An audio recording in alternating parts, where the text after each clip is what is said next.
नेहमी तेच तेच स्नॅक्स खाऊन कंटाळा आलाय, चला तर मग आज बनवूयात बघता क्षणी तोंडाला पाणी सुटेल आणि अगदी खावेसे वाटतील असे होममेड मोमो, आणि तेही अगदी फ्रेश। चला तर सुरू करूयात ही मोमोची रेसिपी। मोमो बनवण्यासाठी मी 1 कोबी असा बारीक चिरून घेतलेला आहे, 1 वाटी गाजर, 1 वाटी मी शिमला मिरची घेतला आहे, चवीनुसार आपण मीठ घेणार आहोत। तसेच मी लसूण घेतलेला आहे बारीक चिरून, सोया सॉस 2 चमचे आणि चीजचा 1 क्यूब घेतलेला आहे। सर्वात प्रथम आपण मोमोसाठी स्टफिंग बनवणार आहोत। कढई गरम झाली की 3-4 चमचे मी या अंदाजाने तेल ओतून घेतलं। आता हे तेल गरम झालं की सर्वात पहिल्यांदा आपण यामध्ये 2 चमचे मी आलं लसूण पेस्ट घालून घेतली।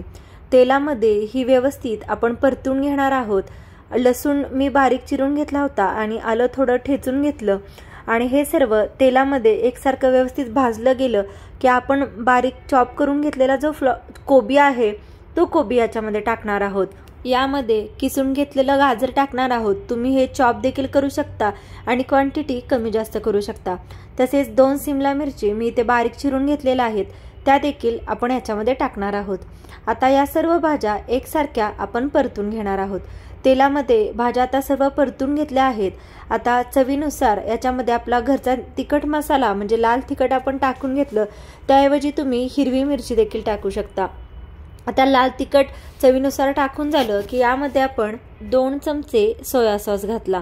आता या मोमोच्या स्टफिंगची टेस्ट वाढते ती या सोया सॉसने, त्यामुळे मोमो बनवताना सोया सॉस स्किप करू नका। या स्टफिंगमध्ये मी आता 2 चमचे सोया सॉस टाकून घेतला आहे, आणि आता यामध्ये चवीनुसार आपण मीठ टाकणार आहोत।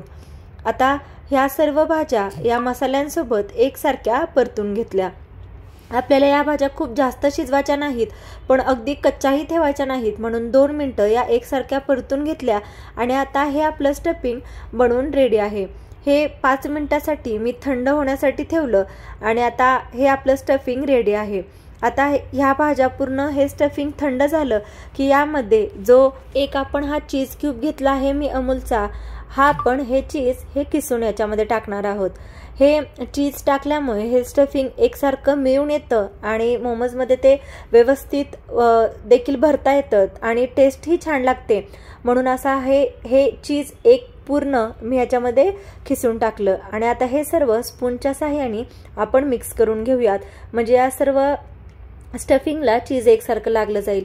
आता मोमोच्या वरच्या कवरसाठी मी मैदा घेतला आणि त्याच्यामध्ये 2 चमचे तेलाचं मोहन टाकून असा मीठ टाकून मैद्याचा गोळा बनवून घेतला। आता मोमोजची आपण तयारी करणार आहोत, त्यासाठी छोट्या छोट्या अशा मी गोळ्या बनवून घेतलेल्या आहेत, आणि याची आपण पुरी लाटणार आहोत।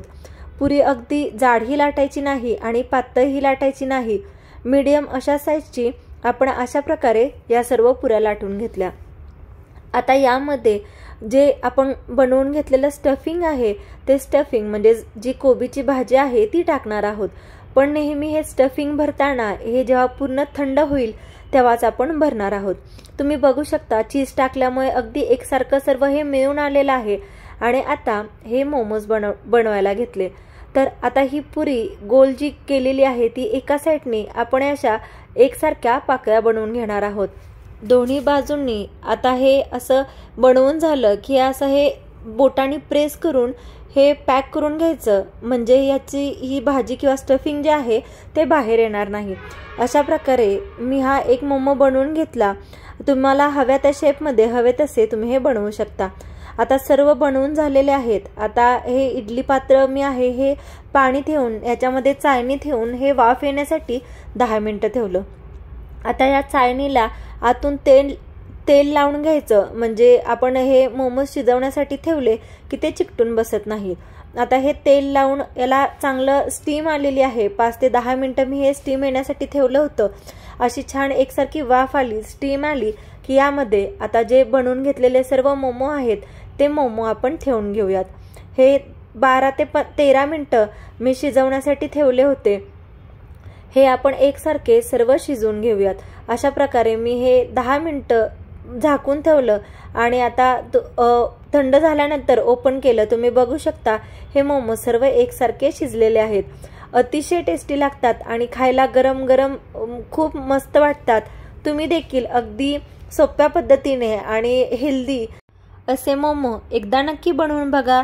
तुम्हाला ही मोमोची रेसिपी आवडली असल्यास व्हिडिओला लाईक करा, कमेंट करा, शेअर करा आणि चॅनलला सबस्क्राईब करा।